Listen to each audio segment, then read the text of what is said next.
할렐루야. 지난밤에 평안하셨습니까? 하나님께서 우리에게 오늘도 새날을 주시고 또 새로운 생명을 주셨습니다. 주님께서 주신 이 귀한 것들 오늘도 주님을 위해서 사용할 수 있기를 소망합니다. 기도하겠습니다. 아버지 하나님, 참으로 감사드립니다. 우리가 무엇이간데 이렇게 사랑해 주시고 하나님의 귀한 은혜 가운데 오늘도 새날을 주셨습니까? 아버지 하나님, 오늘도 우리에게 주어진 이 생명, 이 하루 나의 날이라고 생각하지 않도록 하여 주옵소서. 주님께서 우리에게 은혜를 주셔서 우리를 사랑하시기에 주신 기회라고 생각하며 오늘도 하나님을 바라보며 살아갈 수 있도록 인도하여 주옵소서. 아버지 하나님, 오늘도 말씀이 다스리는 삶이 되기를 원합니다. 우리의 삶 가운데 말씀이 넘치는 삶이 되기를 원합니다. 아버지 하나님께서 우리를 창중에 붙들어 주셔서 우리의 삶이 하나님 보시기에 아름다운 삶이 되게 하여 주시고 날마다 우리의 삶을 통해서 하나님이 드러나는 그러한 삶을 살게 하여 주옵소서. 오늘도 아버지께 영광을 돌리며 오늘도 하나님께 순종하며 살기를 원합니다. 붙들어 주옵소서. 인도하여 주옵소서. 우리의 길을 기뻐하며 주장하여 주옵소서. 예수 그리스도의 이름으로 기도하옵나이다. 아멘. 다 함께 찬송가 451장 찬양 드립니다.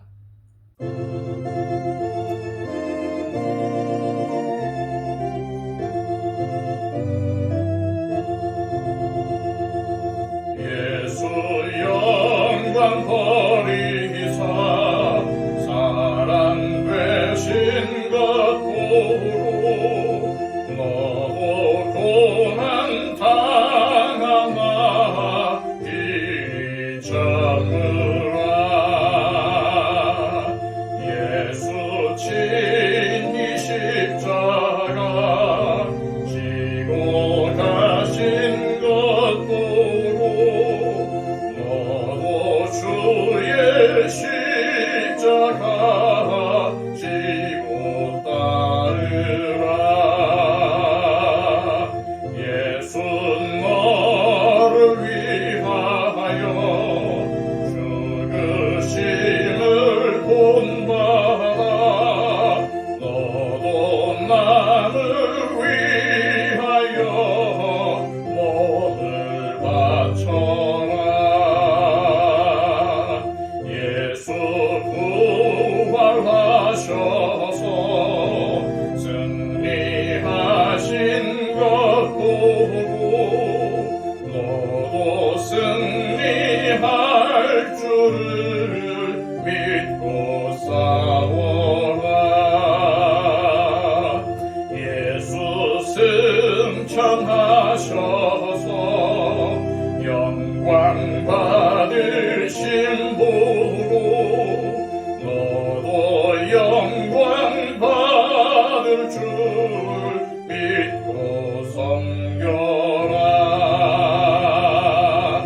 예수 다시 오셔서 상을 주실 줄 믿고 너도 상을 얻도록 참고 참으라. 이 시간 우리에게 주시는 하나님의 말씀은 신약성경 고린도후서 7장 2절에서 7절까지의 말씀입니다. 신약성경 292쪽입니다.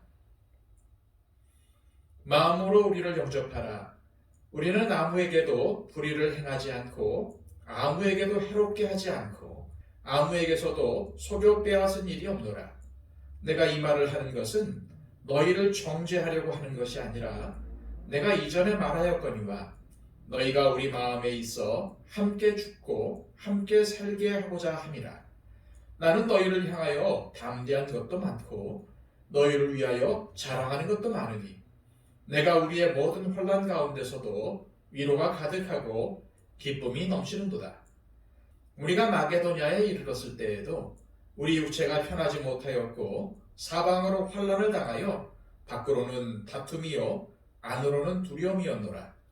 그러나 낙심한 자들을 위로하시는 하나님이 기도가 옴으로 우리를 위로하셨으니 그가 온 것뿐 아니요 오직 그가 너희에게서 받은 그 위로로 위로하고 너희의 사모함과 애통함과 나를 위하여 열심 있는 것을 우리에게 보고함으로 나를 더욱 기쁘게 하였느니라. 아멘. 여러분들은 누군가를 위로하고 또 누군가에게 위로를 받으며 살고 계십니까? 세상 사람들의 위로가 무슨 소용이 있습니까? 저는 하나님의 위로와 도움이면 충분합니다. 라고 말씀하시는 분도 계시겠지만 하나님은 인간을 창조하실 때 하나님의 도움이나 위로만 받도록 창조하시지는 않으셨습니다. 하나님은 첫사람 아담을 창조하신 후 사람이 혼자 있는 것이 좋지 않다고 생각하셨기에 아담의 뼈를 취해서 여자를 만드셨습니다. 아담은 처음 하와를 봤을 때 이는 내 뼈 중에 뼈요 살 중에 살이라 라면서 매우 좋아했죠. 즉 하와는 내 뼈 중에서 가장 소중한 뼈이며 내 살 중에서도 가장 소중한 살이라는 뜻입니다. 그런데 아담의 이 말은 넓은 의미로 볼 때에 아담이 하와를 통해서 정말 큰 위로를 받았다는 뜻도 있습니다. 그렇다고 해서 하나님의 위로가 불충분하다는 의미는 아닙니다. 사실 하나님의 위로를 사람의 위로와 어떻게 비교할 수가 있겠습니까? 그렇더라도 사람과 사람 사이에 나누는 위로 역시도 정말 중요하다는 것을 우리는 알아야 합니다. 예를 들어서 부부가 평생 함께 살면서 얼마나 많은 일들을 겪습니까? 좋은 때도 있지만 정말 힘들고 어려운 때도 많지 않습니까? 그럴 때에 부부가 서로에게 위로자가 되어준다면 정말로 큰 힘이 될 것입니다. 교회도 마찬가지입니다. 교회는 예수님을 믿는 사람들의 모임이며 예배 공동체입니다. 그래서 우리는 말씀을 듣고 기도하며 찬양할 때에 큰 위로를 받습니다. 하지만 성도들이 함께 교제하며 나누는 위로, 이 위로 또한 큰 힘이 되지 않습니까? 바울은 고린도 교회에 일부 성도들의 다친 마음을 열고 그들과 화해하기 위해서 자신이 이제까지 어떻게 사역했는지를 밝혔습니다. 그는 사역하면서 사람들에게 비난거리가 되고 흠이 될 만한 일을 하지 않으려고 부단히 노력했다는 것과 복음을 전하면서 얼마나 많은 고난과 환난을 당해야 했는지에 대해서 진솔하게 밝혔지요. 그런 후 바울은 내가 이렇게 먼저 당신들을 향해서 마음의 문을 활짝 열었으니까 여러분들도 나에게 마음을 열어달라고 간곡히 호소했습니다. 하지만 바울은 여기서 멈추지 않고 이번에는 자신이 고린도 교인들 때문에 얼마나 위로가 차고 넘쳤는지 전하기 시작합니다. 3절과 4절 말씀입니다. 내가 이 말을 하는 것은 너희를 정죄하려고 하는 것이 아니라 내가 이전에 말하였거니와 너희가 우리 마음에 있어 함께 죽고 함께 살게 하고자 함이라. 나는 너희를 향하여 담대한 것도 많고 너희를 위하여 자랑하는 것도 많으니 내가 우리의 모든 혼란 가운데서도 위로가 가득하고 기쁨이 넘치는도다. 바울은 결코 고린도 교인들을 정죄할 마음이 없다고 했습니다. 나는 정직하고 순수한 마음으로 여러분들을 섬겼는데도 여러분들이 나의 사도직을 의심하고 나를 거짓말쟁이로 몰고 비난한 것에 대해서 정죄할 마음이 없다고 한 것입니다. 바울은 고린도 교인들을 미워할 마음이 추워도 없었습니다. 오히려 얼마나 자신이 고린도 교인들에게 큰 애정을 가지고 있는지를 전합니다. 그는 3절에서 너희가 우리 마음에 있어 함께 죽고 함께 살고자 한다고 말했습니다. 이것은 고린도 교인들과 죽어도 함께 죽고 살아도 함께 살고 싶다는 바울의 찐한 애정을 표현한 것이죠. 그리고 4절에서 바울은 고린도 교인들이 바울의 자랑거리라고 하면서 고린도 교인들 때문에 위로가 넘치고 기쁨이 충만하였다고 밝힙니다. 바울은 당연히 하나님께 받은 위로가 말도 못할 정도로 컸습니다. 그러나 고린도 교인들 때문에 받은 위로도 역시 컸습니다. 그들 때문에 행복했던 게 너무나 많았던 것이죠. 그래서 바울은 고린도 교회를 향한 애정을 끊을 수 없었던 것입니다. 이것이 바울 혼자만의 짝사랑이라고 해도 어쩔 수 없었습니다. 그런데 놀랍게도 바울의 고린도 교회를 향한 사랑이 짝사랑이 아니었다는 것이 밝혀집니다. 자, 5절에서 7절까지의 말씀입니다. 우리가 마게도냐에 이르렀을 때에도 우리 육체가 편하지 못하였고 사방으로 환난을 당하여 밖으로는 다툼이요 안으로는 두려움이었노라.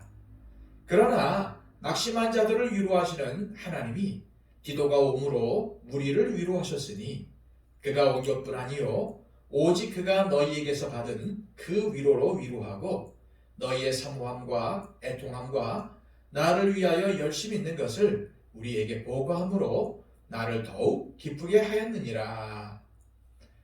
바울은 자신이 마게도냐에서 큰 환난과 두려움에 휩싸여 있을 때 낙심한 자를 위로해 주시는 하나님께서 디도를 보내주셔서 위로해 주셨다고 합니다.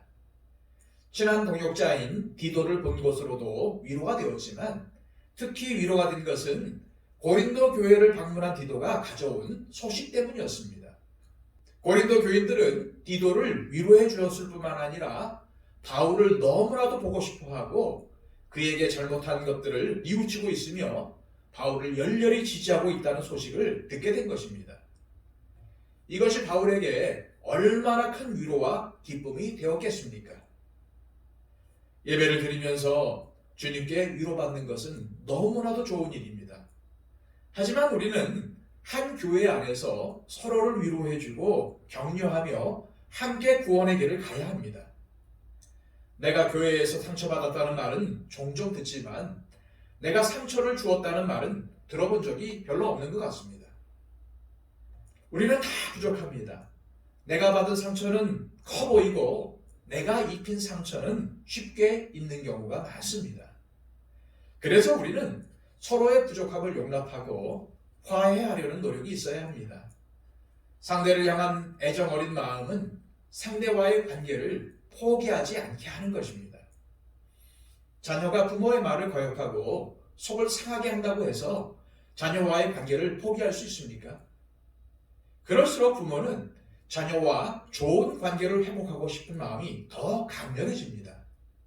왜 그럴까요? 자녀를 사랑하기 때문이죠. 바울이 모든 것을 품고 용서하며 먼저 마음의 문을 활짝 열었던 것도 이런 이유가 컸습니다. 단지 교회를 세운 개척자이기 때문에, 목회자이기 때문에 그렇게 해야 한다는 의무감으로만 한 것이 아니었습니다. 정말로 바울은 고린도 교인들을 사랑했습니다. 그래서 아무리 일부 성도들이 그의 마음을 아프게 했어도 그들이 바른 신앙을 회복하도록 끝까지 사랑의 마음으로 다가가려고 했던 것이고 먼저 그들을 좋은 말로 위로했던 것입니다. 이 시간 기도하실 때 우리도 서로 위로하고 위로받으며 신앙생활을 잘할 수 있게 하옵소서. 그러기 위해 내가 먼저 마음을 넓히고 용납하고 포용하면서 위로하게 하시고 우리 교회가 서로를 향한 사랑의 마음이 더 강해져서 서로를 진심으로 섬기며 함께 구원의 길을 가는 영적 가족 공동체가 되게 하옵소서 기도해 주시기를 바랍니다. 그리고 또한 한국교회의 회복과 부흥을 위해서 기도해 주십시오. 그리고 우리 교회 안에 육신의 질병으로 인해서 연약함으로 인해서 힘들어하는 지체들이 있습니다. 그분들을 위해서 중보해 주시기 바랍니다. 박영신 집사님, 이복신 권사님의 건강을 위해서 기도해 주십시오. 그리고 또한 여러 가지 어려운 가운데 또 환난 가운데 있는 우리 지체들을 위해서도 기도해 주셨으면 좋겠습니다. 그리고 또 온 세계를 다니면서 복음을 전파하는 우리 선교사님들을 위해서 기도해 주시고요. 그리고 지금 어려움을 겪고 있는 튀르키예와 시리아 지역에 있는 지진으로 인해 피해를 입은 난민들을 위해서도 기도해 주시기를 바랍니다. 우리 다 함께 기도하겠습니다.